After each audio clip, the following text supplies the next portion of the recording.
These are the 5 PMP project manager interview questions that I encountered during my interview and helped me land my job as a project manager. Download my project manager interview question and answer cheat sheet completely for free at alvinthepm.com/interview so you can ace your project manager interview the easy way. I'm first going to reveal the interview question, and then I'll share with you my own personal interviewing tips so you can stand out and beat your competition. Afterwards, I'll share my own personal answer so you can craft your perfect response to these questions. As you go through this video, leave me a comment down below. Which interview question do you struggle with the most? Let's engage and let's learn and motivate each other so we can finally get the job that we want and the income that we deserve. The first question is, why should we hire you as the project manager? This is a question that you're going to be asked sometime during your interview, and the way to stand out is by crafting a response that doesn't sound too generic. Instead, you want to persuade them that you're the best fit for this role. To do that, you need to sell yourself, sell your personal brand, and sell your accomplishments that you achieved in the past, who you are professionally, and demonstrate that your experience matches exactly what they're looking for. Now, here's an example of how I would answer this. I am extremely thrilled for this opportunity as a project manager, and I can't wait to bring my past experience working not only as an engineer, managing projects to launch new products to market, but also my current experience as a project manager, using both the agile and the waterfall approaches to manage global teams to develop software applications. For example, with a timeline of 2 years and a budget of $100,000, I spearheaded a project to optimize a manufacturing process, which saved more than hundreds of hours to the manufacturing floor and decreased costs by more than $50,000 annually. I'm very passionate about leading people to achieve a shared vision and driving results which have a huge impact to the bottom line. My technical engineering background, combined with my expertise in leading agile and waterfall projects across our global teams, is something that I'm very passionate about, and I can't wait to bring my skill set to your team as your project manager. In my response, I only mentioned one project, but I recommend highlighting 1 or 2 of your biggest accomplishments and how you can use this experience to bring value to the company that you're applying to. Now, a few key tips of mine: use positive and engaging words here. Show that you're passionate and that you're thrilled for this opportunity. Remember that you want to stand out from everyone else, so take full ownership and say that you're the best person for this role. The second question is, how do you make estimates for a project? This is more of a technical project management question, and you could state that there are 3 ways to create an estimate. You have analogous, parametric, and 3-point. But to really stand out and impress your interviewer, you want to walk them through an actual experience with how you created an accurate estimate for a project schedule or a budget. So here's an example of how I would answer this question. I understand how important planning is to a project, and I always involve all the key stakeholders whenever we're creating our plan. To obtain the most accurate estimates, it's very important that I work with our team to gather everyone's input for bottom-up estimating. For example, I was assigned to lead a team of 10 individuals to deploy a new software across our customer locations.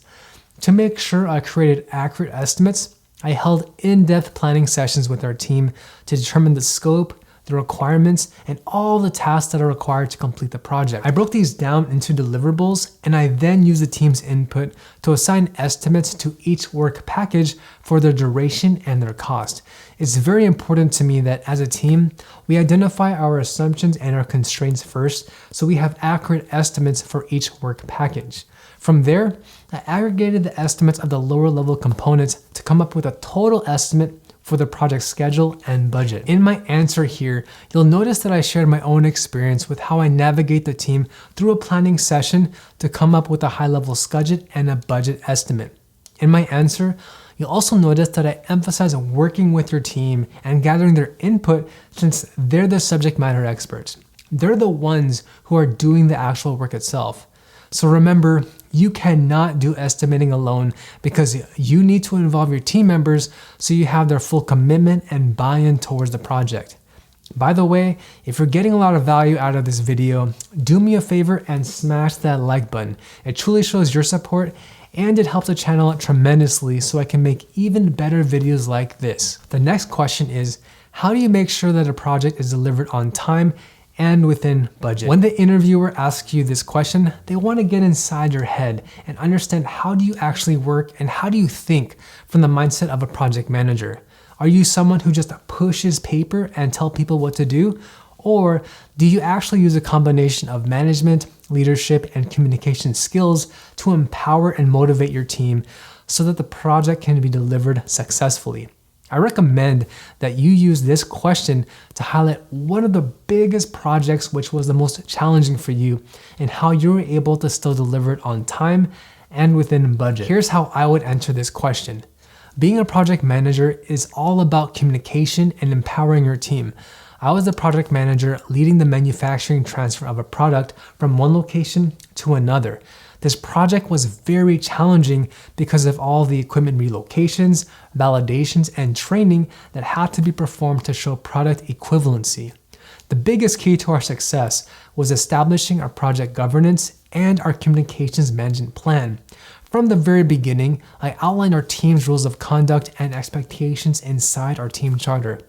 I always shared with everyone the vision of the project, and I motivated our team to do our very best so we could have a successful launch.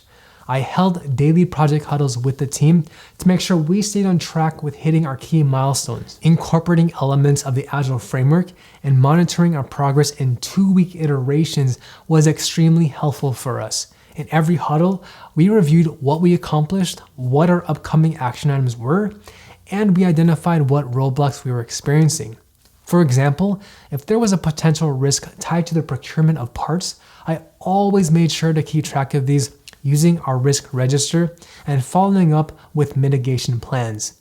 And by being upfront with 100% transparency, always communicating and motivating our team, and using 2-week iterations, we met our aggressive timeline and we successfully completed our project on time in less than 1 year with a budget of $100,000. So a few key things that I want to highlight here. Pick a project that was very challenging for you and share how you opened up channels of communication so there aren't any silos among your team members. Talk about how you removed roadblocks and mitigated risks so they didn't become issues. Share a personal story and highlight what the accomplishment was and how you were able to hold everyone accountable for their work. All right, the fourth question is, how do you motivate people on your team? So with this question, the interviewer wants to understand, how do you motivate someone so they're as interested in the project's success as you are? How do you get that person to be committed to do their work? And the answer? It's pretty simple. It's not about the pinbox theory. It's about how you engage your team and how you use their input to create the project plan. Now, here's how I would answer this question. As a project manager, I found that the best way to motivate and to empower the team is by getting everyone's input and by building the plan together. I never create the plan by myself because I want the team to have a full ownership of what they're committing to. By involving all the key stakeholders as early as possible when we're creating our schedule and our budget, they're telling me what work can be done in a certain time period. Since they're communicating what steps they need to take to get the job done and how long it's going to take, they now have a stake in the game and they're going to be so much more motivated and committed to do their work. Other ways that I motivate people is by having a one-on-one conversation with them and understanding who they are as a person and what their goals are. I'll show them that this project will have a huge impact on the company and that will also help them achieve their professional goals in their career. So a few notes here. When you create your answer to this question, make sure that you talk about getting everyone's buy-in and commitment when you're creating the plan. It's so very important that your team is involved in the planning process because they're the ones who perform the actual work. They need to tell you what is the best way to complete each of these tasks. And when your team members commit to doing the work, then they're going to do what it takes to get the job done. Remember to also emphasize the human aspect of it as well. Projects are not successful because of following procedures and processes. Projects are successful because of the people we work with. Now let's move on to the next question. What is your leadership style? As project managers, we have the word manager in our job title, but we don't have that formal authority since the people on our project don't usually report to us. If you studied for your CAPM or your PMP exam, then you know the importance of being a servant leader and not a dictator. The interviewer wants to know that you aren't the kind of person who only documents and pushes paper around. They want to see that you spend your time communicating with your team and helping remove any roadblocks so that the team can get their work done. Here's an example of how I would answer this question. When I'm leading my teams, I adapt my leadership style based on the situation at hand. If the team is experiencing major issues and there's a critical setback in our project, then I will step in and act as both a coach and an assertive leader. I'll make sure that we create a path forward by driving collaboration among our team members and opening up communication so that everyone's ideas are heard and we hold everyone accountable to getting their work done on time. When the project is running, I like to also act as a servant leader, leading our team with gratitude and making communication a two-way street. How can I help remove any roadblocks they're experiencing? And how can I create an environment that allows the team to grow and develop? I'm all about empowering others to get their work done and also listening to my team to understand who they are as people and making sure they feel valued in their role. Now, the biggest takeaway from this question is show to your interviewer that you understand that being a project manager is not about acting like a dictator, but instead, it means that you're a leader who steers your team in the right direction, facilitates conversations, and creates a trusting and an open environment for your team to grow. Now, to help you pass your project manager interview the easy way, download my interview questions and answers cheat sheet completely for free at alvinthepm.com/interview. I go over all of the interview questions and more in this free guide, so download it at alvinthepm.com/interview to get started. To learn how you can advance your career in project management from entry level to senior project manager, watch this video next, and I'll see you in the next video.